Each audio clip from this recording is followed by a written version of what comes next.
بيكون السنترال نيرفس سيستم اللي هم البرين والسباينال كورد. لو حصلت مشكله في الجزء الاعلى من النيورال تيوب يدينا ده، وده اسمه شنو؟ لو ملاحظين ده امبيريو صح؟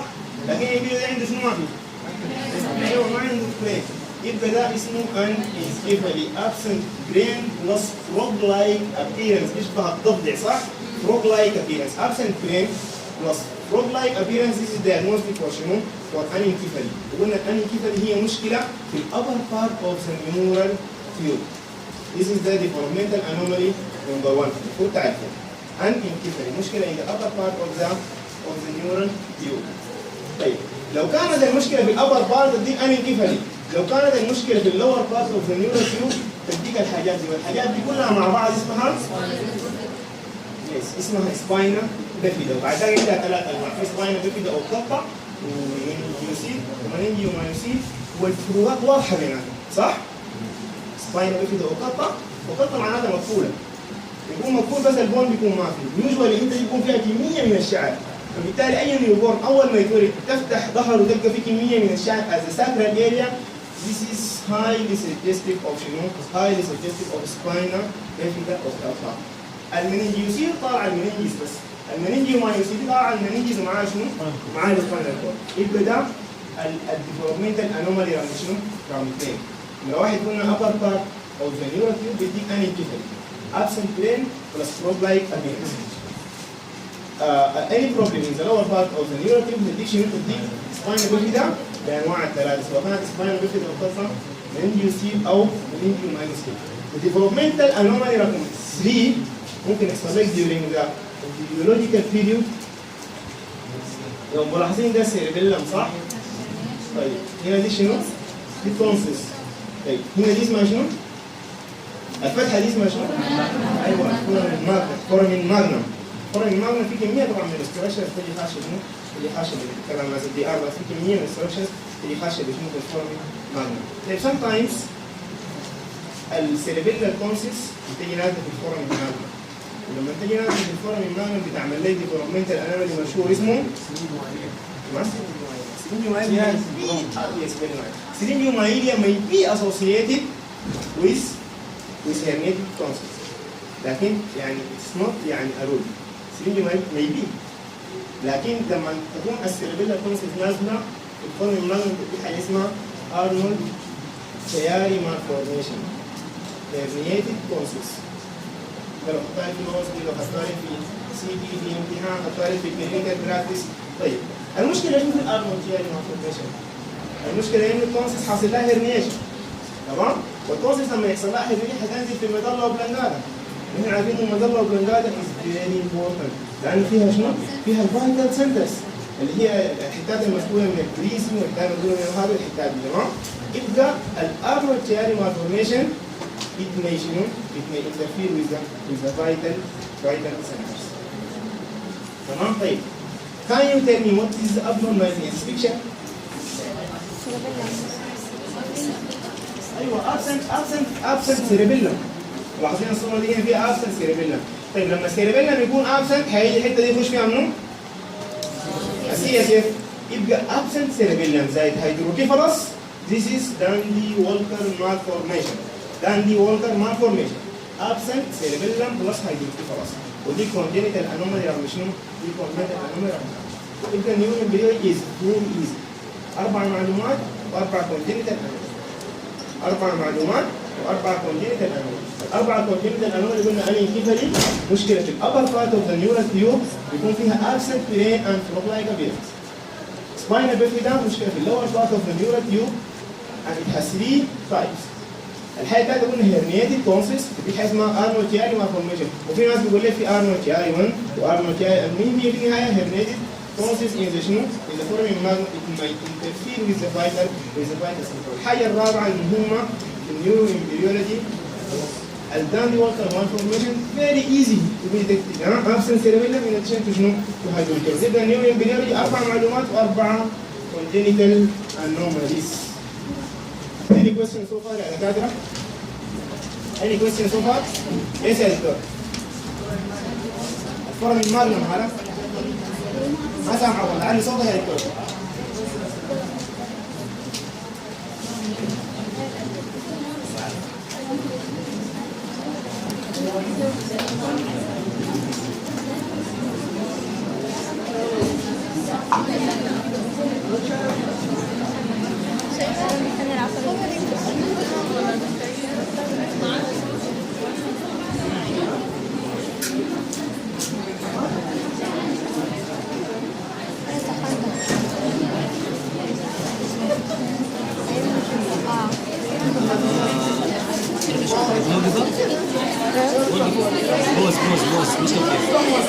البيولوجي نجي نخش عن شنو؟ نتكلم عن الفيرتيبرال كولوم،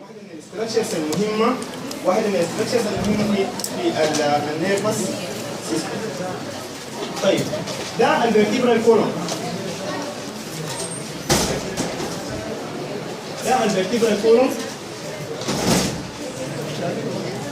طيب السؤال الاول اللي بيفرض نفسه how many vertebrae do we have؟ 32 عندنا كم فقرات عندهم كم؟ 33 أو يا 33 يا 34 according to your genetics، يعني حسب الجينيتك بتاعتك، يا 33 يا 34. طيب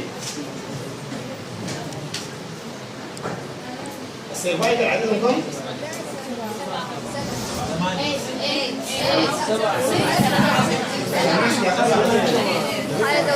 طيب دقيقة عشان نحسب النقاش في الحتة دي برضه مهمة الحتة بتاع الكونفيوجن. نحن عندنا الفقرات عندهم 7 والنيرفات عندهم 8. تمام؟ يبقى الفقرات 7 والنيرفات 8. يبقى we have 7 cervical vertebrae and we have 8 cervical nerves. يبقى الفرتيبرا 7 والثوراسيك كم؟ 12 واللمبر كم؟ 5 والساكرال كم؟ 5 والكوكسيجيال 1 4 ل 5 و3 ل 4 لحسب الجينيك، عشان كده بعدين شنو دقيقة 33 هي 34. تمام؟ طيب دي النقطة الأولى عدد الفقرات 33 ل 34 according to your genetic. طيب النقطة الثانية عن السباينال كورد، عايزين نعرف الفانكشن شنو حق الفيرتيبرال كولوم، ما السباينال كورد، السباينال كورد حقيقي. الفيرتيبرال كولوم الفانكشن حقه شنو؟ بروتكشن، سبورت والحاجات. طيب هو ما في النهاية بون، تمام؟ طيب البون ده لازم يكون should be supported، والحاجات اللي عاملين سبورت اللي هي شنو؟ الليجمنتس. يبقى ده very important. خالد ما رجع خالد. طيب عندنا الليجمنتس اوف ذا سباينال كورد، دي الحاجه اللي بتعمل لي سبورت لشنو؟ دي الحاجه اللي بتعمل لي سبورت للسباينال كورد. طيب عندنا كم ليجمنت في السباينال كورد؟ 5 يا اخوان، صح؟ الكلام ده بيزك بيجوا في شورت نوتس، بيجوا في شورت انسر والكلام ده. تمام؟ عندنا 5 ليجمنت هنا ظاهرين في الصوره دي، عندنا 5 ليجمنت ذات سبورت سباينال كورد، بيخلوا لك شنو؟ بيخلوه يكون ريجيد، بيخلوا لك يستحمل شنو؟ يستحمل كل الوقت. طيب الليجمنت اللي قدام ده اسمه anterior longitudinal ligament، صح؟ اسمه anterior longitudinal ligament. الليجمنت ده هنا ده اسمه posterior longitudinal ligament. تمام؟ الليجمنت اللي بره ده اسمه supra spinous ligament. الليجمنت اللي في النص هنا اسمه inter spinous ligament. والليجمنت اللي هنا ده اسمه ligamentum flavum. مهم جدا الكلام ده. الكلام ده مهم جدا لانه الليجمنتس دي عندها a lot of implication. نقولهم تاني. Supports of the spinal cord by the ligament. هنا 5 ligament، القدام هنا anterior longitudinal، الورا هنا posterior longitudinal، اللي برا هنا اسمه supra spinous ligament، اللي في النص اسمه inter spinous ligament، واللي هنا ده اسمه ligamentum flavum. الليجمنت دي لو حصل فيها اي مشكله هيحصل لك سباينال كورد انستابيليتي والمشاكل حقت السباينال كورد والغضروف والى اخره. تمام؟ كل المشاكل حقت السباينال كورد تحصل لك لو حصلت اي مشكله في الليجمنت. طيب قلنا احنا عندنا من 33 ل 34 فقره، وال 33 ل 34 فقره كل فقره والثانيه is connected to each other by شنو؟ by intervertebral disc. طيب الديسك ده بيتكون من حاجتين، صح ولا ما صح؟ الكلام ده نقطة يا شباب، الديسك بيتكون من حاجتين، الحاجة اللي بيبقى بيسموها annulus fibrosus، صح؟ annulus فايبروزس، والحاجه دي لما يكون فايبرس معناتها ثيك. لما تلاقي الحاجه دي فايبرس معناتها الحاجه دي شنو؟ معناتها الحاجه دي ثيك. يبقى الجزء اللي بيبرر ده اسمه انيولس فايبروز. الجزء اللي بيجي ده اسمه نيوكليوس بالبوزس، اللي هي البلب معناتها حاجه شنو؟ حاجه سوفت. يبقى اي ديسك بيتكون من حاجتين، بيتكون من جزء بيبرر فيري ثيك يسموه انيولس فايبروزس، بيتكون من حاجه بيجيبها فيري سوفت يسموها النيوكليوس بالبوزس. النقطه دي مهمه جدا. تمام. طيب الحاجه المهمه الثانيه عن الديسك انه الديسك كده يا شباب اس ايه باسكولار، ما في بلد بوزيت طالع لغايه الديسك. فهمتوا الكلام ده؟ الديسك عندك فقاره فوق وعندك فقاره تحت، الديسك انيولس فايبروزس جواه في النيوكليوس بالبوزس. الديسك ده ايه باسكولار، ما في بلد بوزيت جاي مغذي الديسك ده. هيطرح سؤال نفسه انه الديسك ده عايش كيف؟ يعني الديسك ده تجيب النيوكليس حقته من الابوف اند البيلو بيرتيبل. والحاجه دي فيري امبورتنت عندها كلينيكال ابلكيشن. يبقى انيولس فايبروزس نيوكليس فايبروزس وان الديسك از اي فاسكولار. طيب اوريكم الاهميه حقت انه الديسك اي فاسكولار شنو؟ عندنا ديزيز اسمه توبركلوزيس صح؟ اللي هو بيسبب مايكوبكتيريم tuberculosis. يبقى مايكوبكتيريم توبركلوزيس. الديسك ده برايمرلي افكت اللنج صح؟ وبيعمل ليه؟ كونسوليديشن. إذا حصل له هيلينج هيحصل له هيلينج باي فايبروزيس. إذا ما حصل له هيلينج هيبقى شنو؟ هيبقى انفيزيف توبركلوزيس. بعد شوية هيحصل مرة اسمها ميلياري توبركلوزيس. هيبدأ يطلع من اللنج.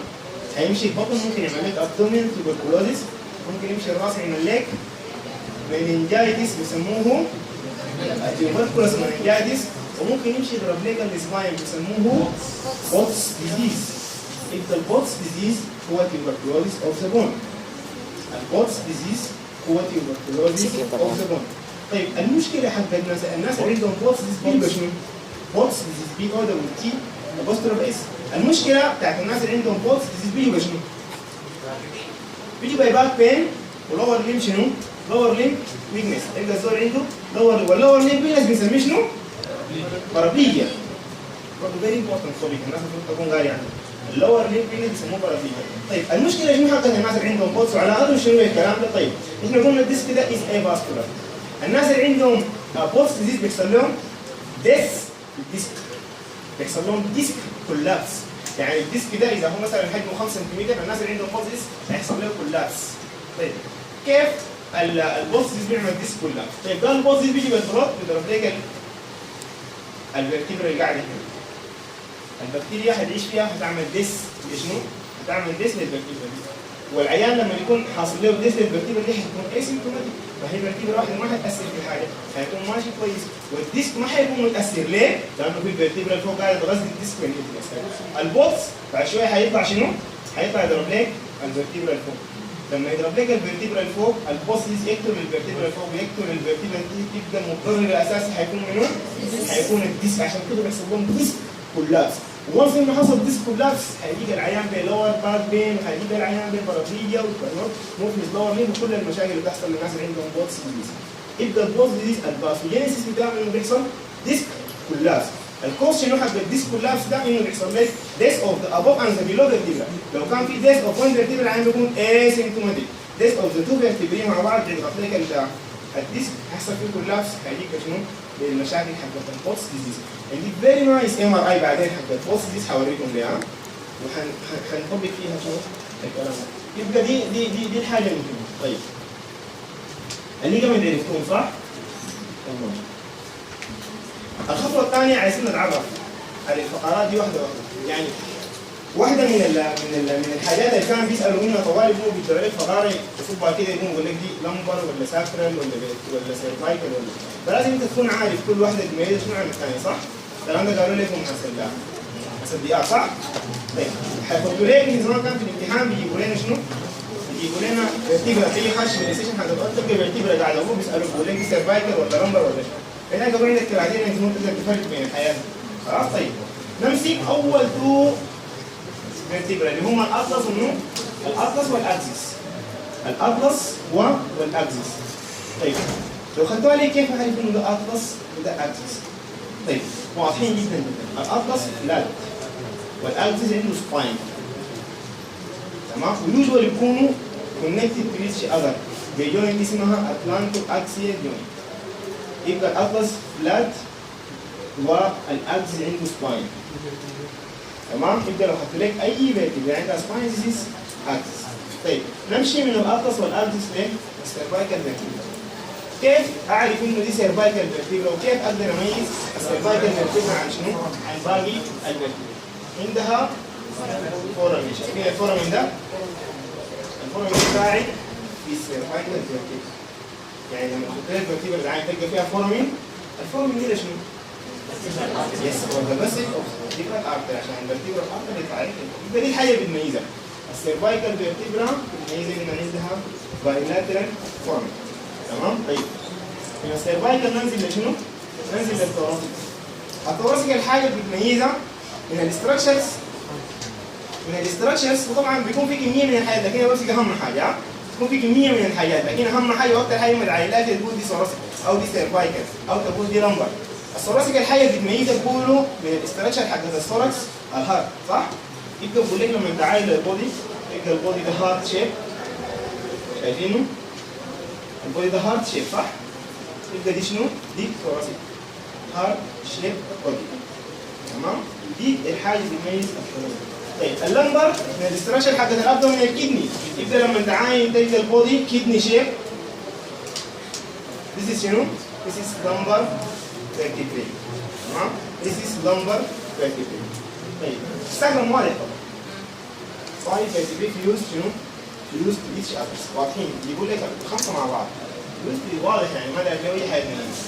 تمام؟ طيب الكوكيجيال برضه واضح لانه عنده شنو؟ قرني استشعار. تمام؟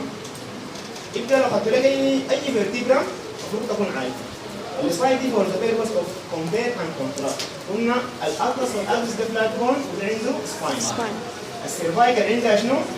فورامين. الثوراسيك كدني شيب. ده لازم تكون عارف شنو كل واحده والحاجه بتميزها. هي الكلينيكال ابلكيشن بتاع الكلام. قلنا الديسك اي فاسكولار بيتكون لك من حاجتين. الحاجه الاولى اسمها انيولس فايبروزس دي بتكون بيبرق بتكون فيري ثيك. الحاجه الثانيه اسمها نيوكليوس فايبروزس دي بتكون انسايد بتكون فيري سوفت. طيب sometimes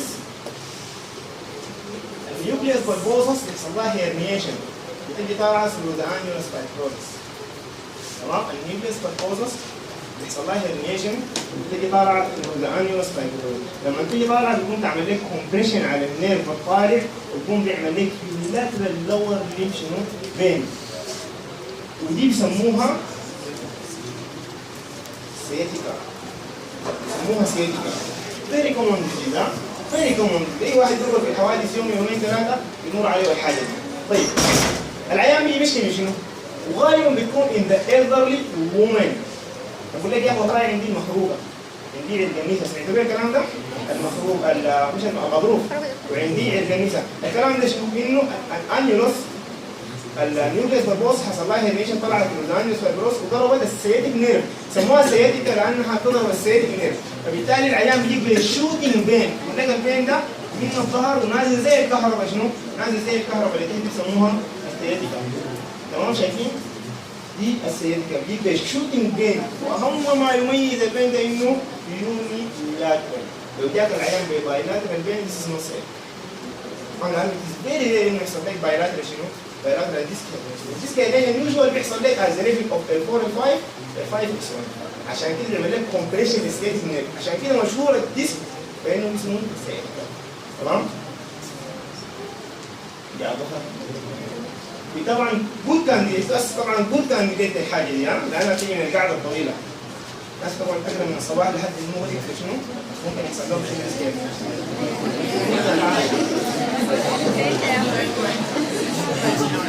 طيب الفاينل كورس.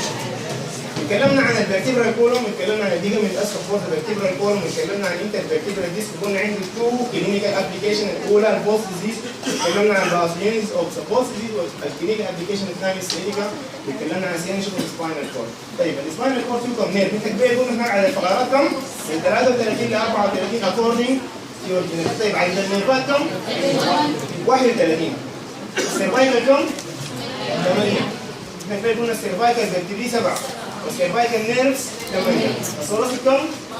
8 واللمبر الساكرال والكوكيال 1. طيب الحاجة الثانية عن السباينال كورد انه السباينال كورد لو ملاحظين فيه 2 انلارجمنت صح؟ هنا فيه انلارجمنت؟ هنا فيه انلارجمنت عشان يطلع لك منها شنو؟ الانرفيشن بتاع اللور ليمب وانلارجمنت يطلع لك الانرفيشن بتاع السباينال كورد بيقدر بلاد سبلاي بتاعه من وين؟ ايوه من الانتيريور سباينال ارتري والبوستيريور سباينال ارتري. يبقى في 2 ارتريز الانتيريور سباينال ارتري والبوستيريور سباينال ارتري. طيب في نقطة مهمة regarding the blood supply of the spinal cord. طيب بيقول لك من فوق لحد T7 ومن T7 لتحت البلاد سبلاي أقوى من هنا لتحت ولا من هنا لفوق؟ طيب من هنا لتحت السباينال كورد ده البلاد سبلاي هنا قالوا أقوى واللي فوق أقل. ليه؟ هو اسمه شنو؟ جريت مدربي جريت مدربي عندي سنتين اسمه آدم. فيري نايس يا حبيبي فيري نايس. آدم ويكس آدم. طيب الفكرة شنو؟ الفكرة إنه من بداية السباينال كورد لحد تي 7 لحد هنا الحتة دي بغذيها الانتيريور والبوستيريور سباينال ارتري. ومن تي 7 وانت نازل لحد تحت الحتة دي بغذيها الانتيريور والبوستيريور ومعاهم برانش ثالث اسمه آدم ويكس ارتري. عشان كده لو حصل انفاكشن موست لايك يحصل فوق لأنه البلاد سبلاي فوق أقل من يبقى لو حصل مشكلة anterior spinal artery occlusion أو لو حصل لك أي هايبر coagulable state وحصل لك infection في السباينال كورد أنا أتوقع إن السباينال كورد الانفكشن يكون وين؟ above T7. ليه؟ لأنه من T7 بيتحت في a lot of شنو a lot of Allen Quicks arteries that can supply شنو that can supply the spine. دي very important clinical شنو clinical point. والحتة لما يكون البلاد سبلاي فيها ضعيف بيسموها شنو يا خالد؟ بيسموها شنو؟ أي حتة سواء كان في الانتستين أو سواء كان في الليفر أو في البرين أو في الإسبان أي حتة فيها بلاد سبلاي ضعيف بيسموها شنو؟ ووتر شيد اريا. يبقى كلمة ووتر شيد اريا معناها ده آخر حتة بصدر البلاد سبلاي، أول حتة بيكون فيها أضعف بلاد سبلاي زي ما في الانتستين قال لكم الليفت سبلينيك فليكشر صح؟ تذكروا في الجي اي دي قال لكم الليفت سبلينيك فليكشر دي الووتر شيد اريا. فلو حصل له أي انفاركشن موست لايكلي يحصل شنو؟ عشان لو حصل سيفير هايبوتنشن موست لايكلي يحصل انفاركشن في شنو؟ في الليفت سبلينيك فليكشر. تمام؟ طيب النقطة الثانية السباينال كورد بينتهي at the level of ال1 L2 صح؟ بينتهي at the level of ال1 L2 لكن الديورا والأراكنويد بينتهوا at the level of ال1 L2 والبيئة مدر بتنتهي at the level of the sacrum. تمشي لك في حاجة اسمها سباينال يبقى دي الحاجات المهمة عن السباينال كورد. طيب what are the diseases that can affect the spinal cord؟ كمية براونسيكو سندروم 1 تمام سرنجي مائية 2 كمية من الديزيزات كان affect السباينال كورد. براونسيكو سندروم 1 سرنجي مائية ثاني ميتاستاتيك تيومر 3 وأهم ميتاستاتيك تيومر بيمشي السباينال كورد يا توم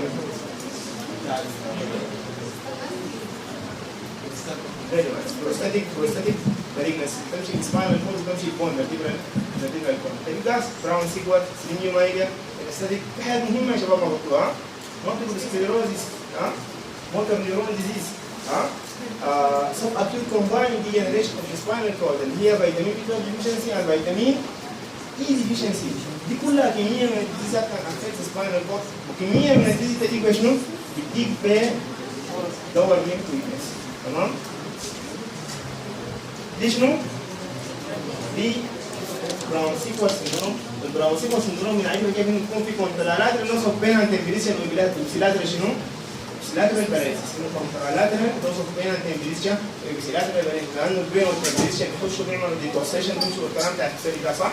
بيخشوا بيعملوا ديكوسيشن بيمشوا والبوستيريور كولوم بيطالع طوالي صح؟ يعملوا ديكوسيشن فوق يبقى كونترالاتر اي عيان عنده كونترالاتر اللوسف بين انتمبريشن وبسيلاتر باراليسيس this is براون سيكوال اللي هي هيمي سيكشن صح؟ هيمي سيكشن اوف سباينال دي شنو؟ شايفين ده السباينال كورد هنا في سيستيك دايليتيشن سيستيك دايليتيشن اوف سباينال كورد سيستيك دايليتيشن اوف ذا سي اس اف دي بيسموها شنو؟ بيسموها سرينجيومايليا. تمام؟ طيب سرينجيومايليا السرنج يومائيه بس انت الكلام بيكون حاصل فيها دايليتيشن. اول حاجه العيان ده يشكي من شنو؟ لوس اوف بين سنسيشن. بيجي العيان لوس اوف بين اند تمبريتشر سنسيشن، لانه البين والتمبريتشر بيجوا واضحين شنو؟ قدام السنتر الكلام. فالحته دي لما يحصل فيها دايليتيشن اول حاجه هتاثر لك على البين والتمبريتشر. وتيبيكالي في البراكتس بيجي العيان بيقول لك يا اخي والله يا اخي امي دي اليومين دي بقت تشيل الحله من البوتاجاز تحطها في الباطن من غير ما تحس باي شنو؟ من غير ما تحس باي الم. لما ترفع يدينا تلقى يدينا كعبات دم. ليه؟ لانه حاصل لها loss of pain and temperature. وبعدين السرنج يومائيه almost always in the cervical area. almost always in the cervical area. فعشان كده دايما بتجي المانيفستيشن في الابر ليج. يقول لك يا اخي طول يشيل الحاجه الحاره وتاخدها وبعد شويه لما يعاني يلقى يدينا فيها شنو؟ فزي عيان عنده ديابيتس وعنده ديابيتك نيوروباثي تلقاه ماشي بعد ما يصير بيدي عينك وعينه كاب بدل ما عنده لانه حاصل له loss of شنو؟ loss of sensation. يبقى اي عيان يجيك ب loss of pain and temperature in the upper limb this is syringomyelia till proof otherwise. عشان كده في السرنجيومياليا the test of choice is MRI. تعمل له MRI عشان تديتكت السرنجيومياليا والتريتمنت بتاعها شنو؟ التريتمنت بتاعها سيرجيكال. التريتمنت بتاعها سيرجيكال. في عمليه ظريفه جدا بنعملها السرنجيومياليا. طبعا هي دي السنتر القناه صح؟ وبعد شويه ده الاسمها الكود هنا فيه البيا متر صح؟ وبعد البيا متر فيه الاراجنويد متر. الاراجنويد دي فيها CSF. بيقوموا بيعملوا شنطه ظريفه كده من السرنجيومياليا بيركبوا حاجه. ما هنا في فلويد CSF accumulated صح؟ يقوموا بيركبوا حاجه من السرنجيومياليا تطلع لك الفلويد بالصدر اراجنويد سبيس. حاجه صغيره بتتعمل بالميكروسكوب فيري نايس اوبريشن. وده راجل فيري سكيلفول عشان يعملها. وبتعمل لك دراماتيك امبروفمنت للسنسيشن دراماتيك امبروفمنت. بتشيل الشمس من السنتر الكمان بتحط تدفق الفلويد هنا بالصدر اراجنويد سبيس والعيان هيحصل له شنو؟ هيحصل له امبروفمنت. يبقى دي سرنجيومياليا. عشان تدياجنوز لازم يجيب loss of pain and temperature in the upper limb. loss of bilateral loss of pain and temperature in the upper limb. التست اوف تشويس is MRI. التريتمنت بتاعها سيرجيكال. تراكتولوجي تمام؟ هطلع من السباينال كورد ونخش في شنو؟ نخش في التراكتولوجي. طيب قبل ما نخش في التراكتولوجي الكونسيبت بتاع التراكتولوجي احنا قبل اتكلمنا قلنا كلمة تراك معناتها شنو؟ كلمة تراك معناتها group of group of axons that have the same origin and the same end. تمام؟ has the same origin and the same end. طيب الفكرة البراكتيكالي حق التراكتولوجي شنو؟ طيب الإنسان لما يدوه كل يوم بيتعلم حاجة جديدة. مظبوط؟ يبدأ كلمة تراك هي يعني عندها فهم أكبر من إنه بس كمية من الأرجنس ماشية في الحتة. الفكرة شنو؟ الفكرة إنه الإنسان لما يدوه في البداية بيكون راقد ما قادر يقعد صح؟ بعد شوية بتلقى الزول بدأ يرفع راسه. بعد شوية بتلقى الزول بدأ يحرك يديه. بعد شوية بتلقى الزول بدأ شنو؟ سمايل. المايل ستونز ها؟ بعد شوية بتلقى الزول بدأ شنو؟ الفكرة إنه كل مرة بيفتح تراك جديد. تمام؟ يعني الزول في البداية بيكون عنده كمية من الأكسونز كونكتد في each other، لكن الأكسون دي ما لازم يكون عندها وظيفة. فبالتالي في المرة الأولى بيعاني عشان يقوم ويمشي، لكن once إنه فتح التراك حق المشي يعني حيمشي عادي. تمام؟ ثاني حيعاني عشان انه يجري، لكن once انه فتح التراك بتاع الجري حيجري عادي. يبدا الكلمه او الفهم حق التراك زي كانه انت لما تجي ماشي ولا تجي مسافر مثلا من قريه لقريه والطريق ما في زلط، دي عباره عن حته مثلا صحراء ولا حاجه، فبتلقى الزول اللي ماشي في البدايه ده عانى عشان يمشي ويحفر، لكن الناس اللي بيجوا ماشيين بيجوا الطريق فاتح بعض صح؟ بيجوا خط العربيه وماشي. يبقى الفكره في التراكتولوجي انه انا كل يوم بفتح تراك، وبعد ما تكبر وتتعلم وتبقى انسان احنا كل يوم نتعلم حاجه جديده، اي حاجه بنتعلمها نفتح تراك جديد. عشان كده هسه لما تكون عندك معلومه في الشركه ومعلومه في الخارج ويجي زول يربطهم لك يقول لك بالله كده هو حقيقه ما اربط مو حقيقه فتح لك تراك من الحاجتين دي. ايفن انك انت لما تلاقي زول او لما تلاقي صاحب اي زول انت بتعرفه يكون عنده تراك معين في راسه. فور اكزامبل جه زول قالوا له يا اخي السلام عليكم وعليكم السلام يا اخي ابوك مات. اول حاجه حيعملها شنو؟ اول ريفلكس دينايل، هو ما مات. كيف الكلام ده؟ انا بتهيألي لقيته امبارح كان معي تعشينا سوا قمنا سوا. ليه؟ لانه ما عنده تراك هنا اسمه ابوه مات.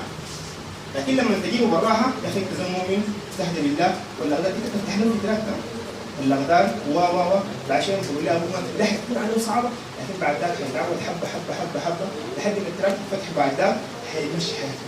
ده الكونسيبت حق يوضح يا شباب. طيب بعدها باقي كلام فارغ ساكت. كمية من التلاتات في السباينوثالاميك تراك، وفي أهم طبعا ثلاثة تلاتات السباينوثالاميك والدورسال كولوم والكورتيكوسباينال. السباينوثالاميك شايل البين والتمبريتشر الحياتي والديبوزيشن بيطلع فوق لحد ما يمشي السونوس، ومن السونوس الثير اورجن نيورون بيطلع لحد الكورتكس. الدورسال كولوم بيطلع عليك مشي من الديبوزيشن فوق وبعدها في الكورتيكوسباينال. ده كلام تقول لكم شنو؟ كلكم عارفين. طيب السيربيلم تمام؟ ما تركز يا شباب، انت الثلاثات دي كان قاعد تضربها ما حد يفهم. بس احفظوا هم وعيبوا هم ثلاثه لانه كلهم يدخلوا ثلاث جديد تمام؟ فكميه من الثلاثات دي لو قعدت تضربوها ما حد يفهم. احفظوا الحاجه الاساسيه الكورتيكوسباينال والسباينوثالاميك والدورسال كولوم. الثلاثه اللي عرفتهم في الفيون سيربيلر السيربيلم. السيربيلم is that part of the brain that's located when صح؟ قاعد في البوستيريور بلين الفصة. طيب what is the function of the cerebellum؟ coordination equilibrium muscle tone. تمام؟ يبقى الفكرة أنا عايز أصل أنتوا عارفين الفانكشن حق السيربيلم. طيب السيربيلم عنده أي علاقة بالباور؟ يعني انا مسكت المايك ده بيكون ب5 لو عندي سيربيلم ديسوردر هل حيكون حاصل لي ويكنس؟ لو في كونسيبتات معينه في السيربيلم المهم حقته الكوردينيشن والاكويليبريم. القوه الباور بتجي من الكورتكس، لكن السيربيلم بيعمل لها اكويليبريم اند كوردينيشن. العيان اللي عنده مشكله في السيربيلم الباور بتكون جريد 5 لكن ما قادر يوديها تمام؟ ما عنده ويكنس. العيان اي عيان قال لك عنده ويكنس this is not pure cerebellar disorder. this is not pure cerebellar. المشكله لما تكون في السيربيلم بتلقى الباور جريد 5، يعني لو مسكتوا الحاجه هيمسكها لك بالباور جريد 5، لكن لو قلت لي براك امسكها بتلقى شنو؟ عندكم شنو؟ الفكره الاولى في السيربيلم انه السيربيلم كوردينيشن اكويليبريم ما عنده اي علاقه بالباور. علاقته بانه يعمل هزب الباور، يعمل لها كوردينيشن، يعمل لها. طيب الزول عنده مشكله في السيربيلم لو طعنت بإبرة هيحس ولا ما هيحس؟ هيحس. يبقى السيربيلر ديسوردر عنده اي علاقه بالسنسيشن؟ نو. اي عيان عنده بيور سيربيلر ديسوردر الموتور سيستم الباور از انتاكت والسنسيشن از انتاكت. ده شرط اساسي لاي عيان عنده سيربيلر ديسوردر. اتفقنا على الحاجتين دول؟ طيب نمشي نشوف السيربيلم. قلنا الزاد بارت اوف ذا برين قاعد في البوستيريور كرينيال فوسا. السيربيلم بيتكون من تو سيربيلر هيمسفيرز connected to each other by شنو؟ by the vermis. والسيربيلم في الاناطومي بتاعه عنده 4 deep cerebellar nuclei عارفينهم صح؟ لازم تحفظوهم from the medial to lateral from the lateral to medial اللي هم الدنتيل البوليفورم لوبوس واستيجير. ده from the medial to lateral اللي هم الدنتيل والبوليفورم الدنتيل والبوليفورما البوليفورما الفاستيجيا اللي هو باختصار دون ايت جريزي فود. جريزي فود معناتها شنو؟ جريزي فود معناتها المأكولات الدهنية. دون ايت جريزي فود تمام؟ لو عايزة من ميديال تو لاترال فروم لاترال تو ميديال باختصار بشنو؟ بإف دي اي فجت فجت ده فروم لاترال تو ميديال. المهم الكلام ده تحفظوها. دون ايت جريزي فود. طيب السيربيلم very common question regarding السيربيلم عنده 3 شنو؟ عنده 3 arteries that supply السيربيلم اللي هم بايكا ايكا and سكا. بايكا ايكا and سكا اللي هم البوستيريور inferior cerebellar artery anterior inferior cerebellar artery superior cerebellar artery. ايكا بايكا and سكا. ده سؤال بيجي في الامتحان يقول لك mention 3 arteries that شنو؟ that supply السيربيلم. السيربيلم الديب سيربيلم يعني نخش شويه في الفسيولوجي حق السيربيلم عشان ما نقعد نروح للجدول ده. عايزين نعرف فيه حاجات معينه، عايزين نختصر بكم حاجه معينه. طيب دي الخلايا قاعده في السيربيلم او دي الخلايا بتكون السيربيلم سيركويتري يسموها صح؟ السيربيلم سيركويتري يعني الدوره حقت الخلايا حق شنو؟ حق السيربيلم. السيربيلم سيركويتري. طيب عندنا الكينجي سيلز، عندنا الجرانيو سيلز، عندنا الستيليت سيلز، عندنا الباسكت سيلز والجلوبي سيلز. طيب بنختصرهم كالآتي. The only cell that انتر ذا ديب سيريبيلر نيوكلياي از ذا الخلية الوحيدة من الخلايا اللي بتخش الديب سيريبيلر نيوكلياي اللي هي منو؟ اللي هي تمام؟ دي المعلومة الأولى. المعلومة الثانية إنه كل الخلايا اللي عبارة عن انهبيتوري اكسبت الجرانيولوسيتس. المعلومة الثالثة إنه أي اكسايتاتوري بيستخدم جلوتامين وأي انهبيتوري بيستخدم جلوتامين. اللي جدول ده اختصرناه في 3 معلومات. المعلومة الأولى قلنا البركنجي cell is the only cell that enter the deep cerebellar nuclei.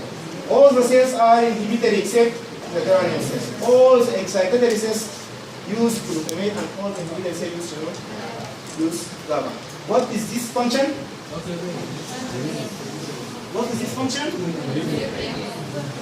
Balance, equilibrium. What is this function? Coordination. What is this function? Skill fine movement. Another skills fine movement. أي زول بيكون عنده سيربيلم كويس بيكون عنده very nice skills ها. عشان كده كريستيانو رونالدو is better than ميسي صح؟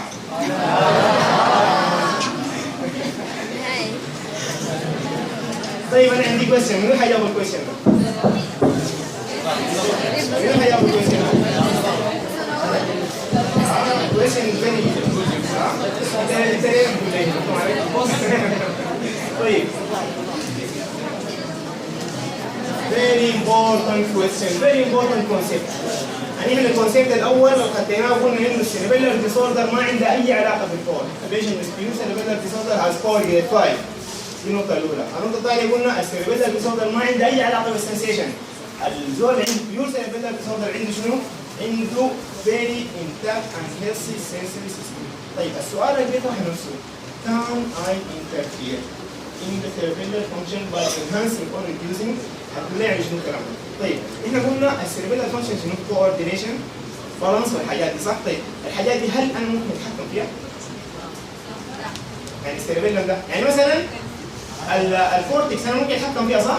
يعني الكورتكس بتعمل الموفمنت انا بيدي فولنتري بشيل المايك ده بمسكه واتكلم فولنتري لكن السيربيلر بيعمل كوردينيشن بالانس ممكن اتحكم فيها؟ يبقى ده ميجر كونسيبت. cerebellar activity occurs subconsciously بالعقل اللاواعي ما تقدر تتحكم فيه. ما تقدر تعمل تزيد مثلا الكوردينيشن ولا تقدر تزيد كده عشان كده بقول لك الزول الموهوب ما بيقدر يزيد الموهبه حقته ولا بيقدر يزيد الفاين سكيلز حقته. صح التريننج ممكن يفتح لك كميه من التراكتات انت لما تعمل تريننج على حاجه تفتح تراكتات لكن في مرحله انت مهما اتمرنت ما حتصل مرحله بتاعت الزول عنده شنو؟ عنده جود سيربيلر السيربيلر يبقى السيربيلر اكتيفيتي اوكي سب كونشس يبقى ده كونسيبت مهم جدا جدا. انا ما بقدر اتحكم فيها زي الكورتكس ولا بقدر اتحكم فيها زي شنو؟ يبقى الريفلكس حق السباينال كورد. السيربيلر فيجن والكلام ده كله عارفين صح؟ هايبوكونيا وديتا ارتيريا وديزيادو كاينيزيا وفيفون فينومينا بنديولار ريفلكس واتاكسيا. طيب اتاكسيا اللي هي اتاكسيك جيت. اتاكسيك جيت وصفها بانها هي وايد بيزد وايد بيزد جيت او بيسموها اسم ثاني شنو؟ بيسموها درانكن جيت. ونحن عموما ان جنرال وي هاف 8 تايبس اوف جيت. تمام؟ وي هاف 8 تايبس اوف جيت من النورمال جيت لحد الاتاكسيك جيت لحد شنو؟ لحد الهيماتيك جيت لحد 8 انواع من المشيات من ضمنها المشي حق شنو؟ حق الاتاكسيا اللي هي وايد بيزد درانكن جيت. طيب ماي كويستشن is there any other cause of attack؟ السيربيلر فيجن بتعمل اتاكسيا. ايوه يبقى انا عموما ان جنرال عندي تو تايبس اوف اتاكسيا. يا اما تكون سيربيلر اتاكسيا يا اما سنسوري اتاكسيا. الفرق بينهم كيف؟ رومبيك ساين. يبقى اذا كان في مشكله في البوستيريور كولوم تعمل لك سنسوري اتاكسيا وبفرق بيناتهم بالرومبيك ساين. الرومبيك ساين لو العيان ضمن الوقع معناته عنده شنو؟ عنده sensory attacks. يبقى two types of attacks. cerebellar sensory رومبيك ساين to differentiate. نطلع من السيربيلر ونخش شنو؟ نخش في الطامة الكبرى. البيزل جانجليا. طيب البيزل الجانجليا أو هي تسمى مجازا البيزل جانجليا اسمها الحقيقي شنو؟ نيوكلياي. هي group of cell bodies inside the brain. طيب أنا عايز أسأل سؤال الكورتكس حقت البرين لونها شنو؟ جراي. جراي. ودي هنا لونها شنو؟ وايت. دي جراي مثلا ودي وايت. ليه دي جراي ودي وايت؟ كولكشن اوف سيل. يبقى محل السيل بودي بيكون جراي، محل الاكزون بيكون وايت، لانه الاكزون مغلف بشنو؟ بالليبيد، والمايلين عباره عن ليبيد، والليبيد لونه ابيض. تمام؟ يبقى الكورتكس لانه الخلايا كلها السيل بودي قاعده في الكورتكس، السيل بوديز الوحيده اللي قاعده انسايد سموها البيزل انجليا. البيزل نيوكليا. طيب الحاجات اللي انا عايزكم تعرفوها عن البيزل نيوكليا شنو؟ اول حاجه هم عددهم كم؟ فانكشنالي ان جنرال 7 عادي. طيب معناها هيك في كم تقسيم؟ لكن طيب التقسيم العادي المتعارف عليه عندنا 5 صح؟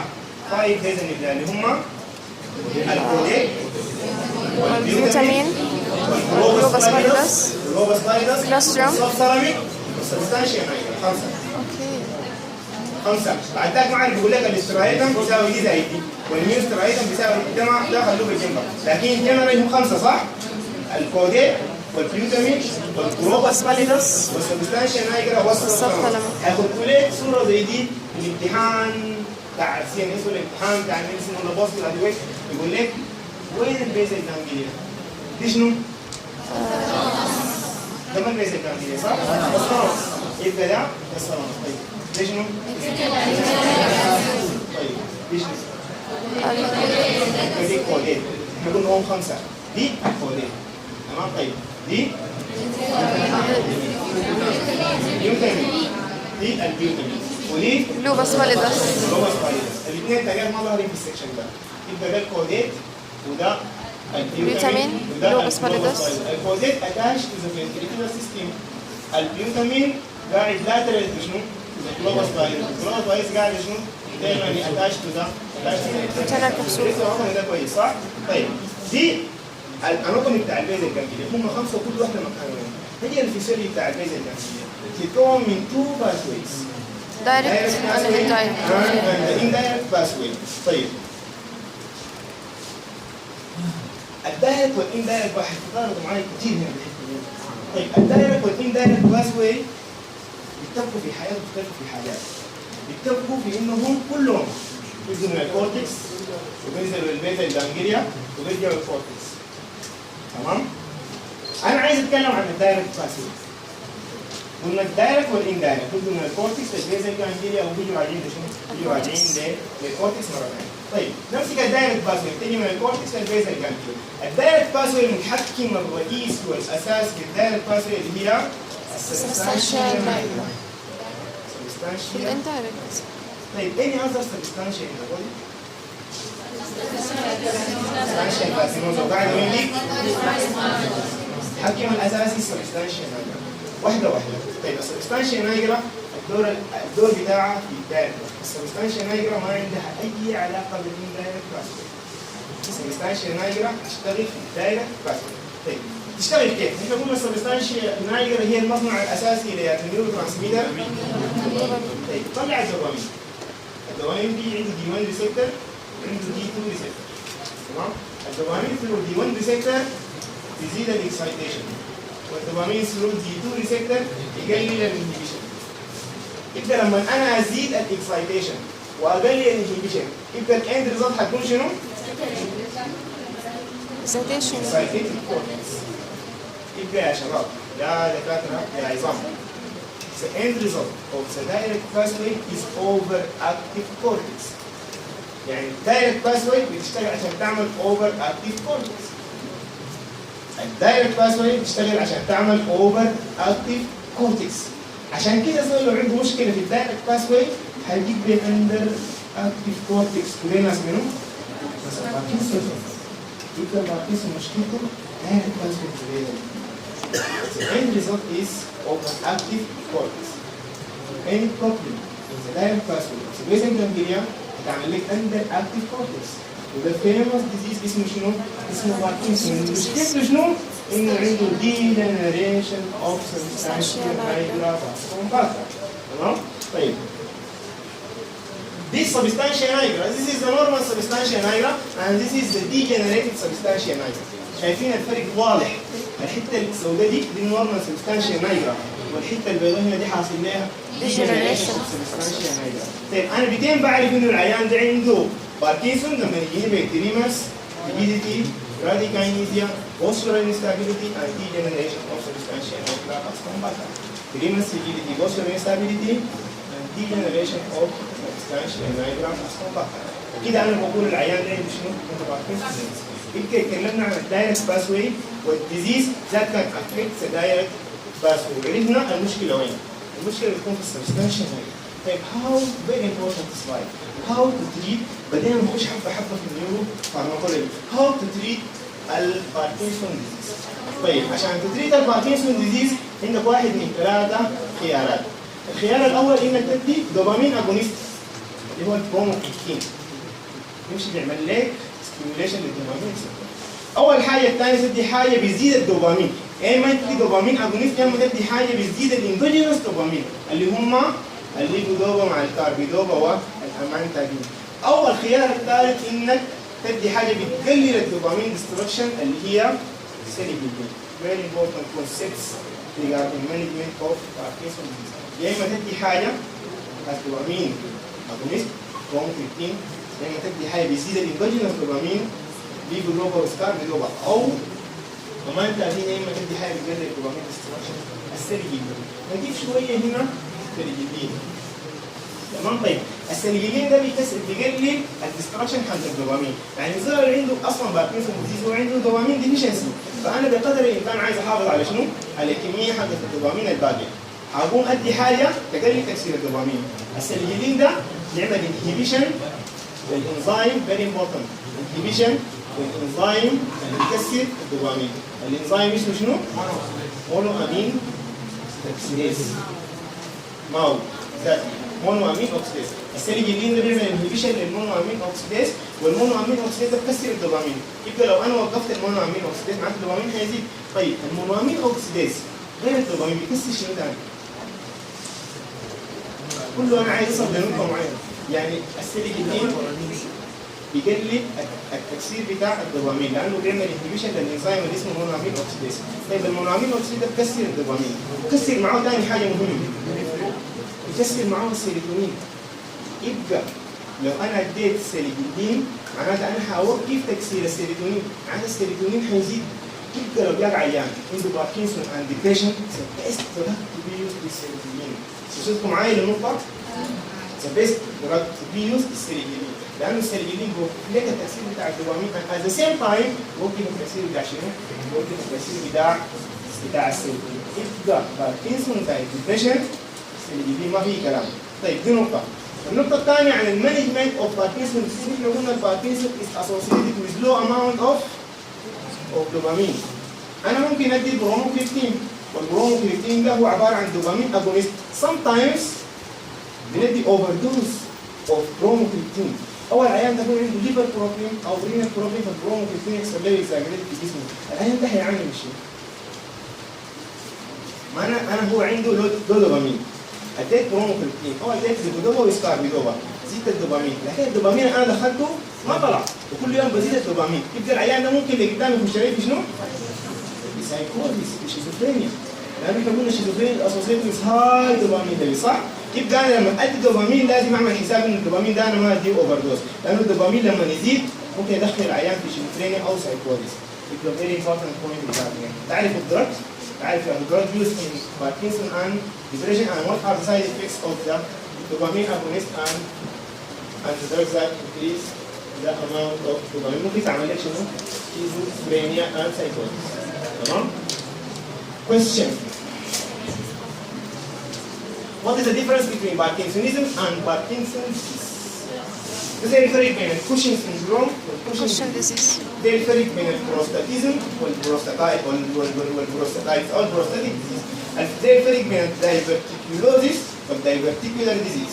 طيب الفرق شنو بين الباركنسونيزم والباركنسون ولا ما في فرق؟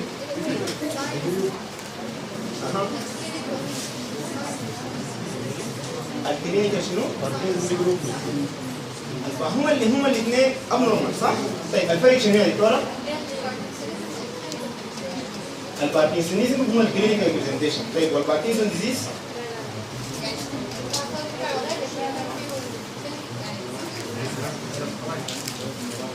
كيف يعني الباثولوجي غير كيف ما فهمت يعني. انت شغلك كده ماشي على الاجابه صح لكن ما فهمت.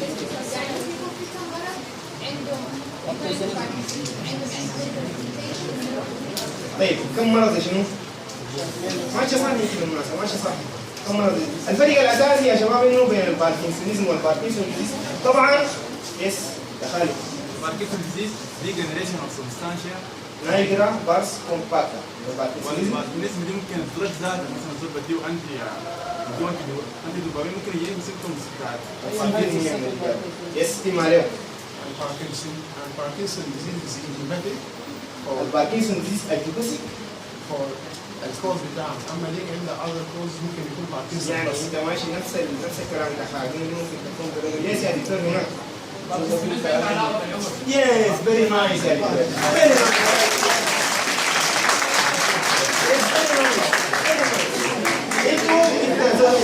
انتوا الاثنين انا بديكم نص الاجابه ليه؟ الفكره شنو بين الباركنسون ديزيز والباركنسونيزم؟ انه الباركنسون ديزيز في ديزيز حاصل نفس الكلام اللي قلتوه انتوا. الباركنسون ديزيز في ديزيز في دي جنريشن اوف سبستانشيا نايجرا باس كومباكتا ده الباركنسون ديزيز. لكن الباركنسونيزم ايج ريليتد ريستنج تريمر بتلقى جده الكبير اللي قاعد برش في الحوش ولا قاعد برش في الشارع تلقاه بيجي بلاو ما عنده دي جنريشن لكن شنو؟ ايج ريليتد باركنسون فيتشرز دي بسموها باركنسونيزم او باركنسون اللي بيتكلموا عنها انت حتفكرت الى باركنسونيزم ولا باركنسون بيسموها باركنسون لايك فيتشرز. يعني لما تدي انت بعدين الزول اللي عنده هاي دوبامين تديه انتي سايكوتيك. الانتي سايكوتيك ولانزابين كلوزابين هالوبريدول كلهم ديل بنقصوا الدوبامين ممكن بنقص الدوبامين لدرجه تدخل العيان في باركنسون لكن ده لا باركنسون ديزيز ولا باركنسون ده بيسموه باركنسون لايك فيتشرز.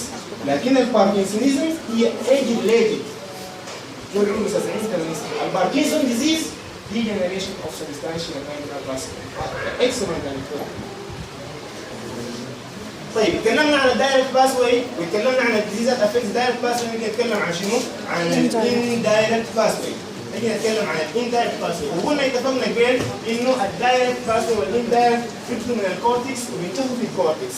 تمام؟ طيب الاندايركت باسوي تبدا من الكورتكس تمشي لك للبيزل جانجليا وبتجي راجع الكورتكس.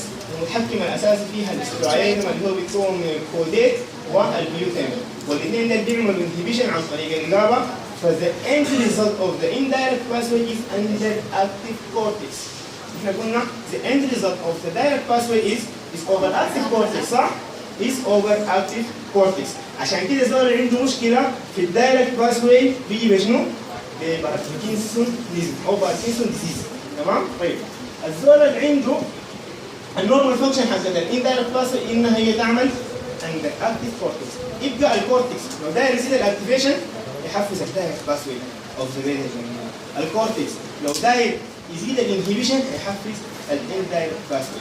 يبقى الاندايركت بتقلل الاكتيفيتي. يبقى لو الزول عنده مشكله في الاندايركت هيكون عنده هاي اكتيفيتي وده الناس منهم ناس الهانتنجتون ديزيز كوريا اجريشن ديبريشن اند ديمنشيا. كوريا اجريشن ديبريشن اند ديمنشيا. كوريا اجريشن depression and dementia. طيب ده هانتنجتون ديزيز في كوريا اجريشن ديبريشن اند ديمنشيا. طيب كوريا يعني شنو؟ دانس لايك شنو؟ دانس لايك موفمنت. اثيتوزيس يعني شنو؟ ايوه الاثيتوزيس المشكله تكون في الفينجرز. يعني العيال عنده اثيتوزيس تلقى يده المشكله جست في الفينجرز.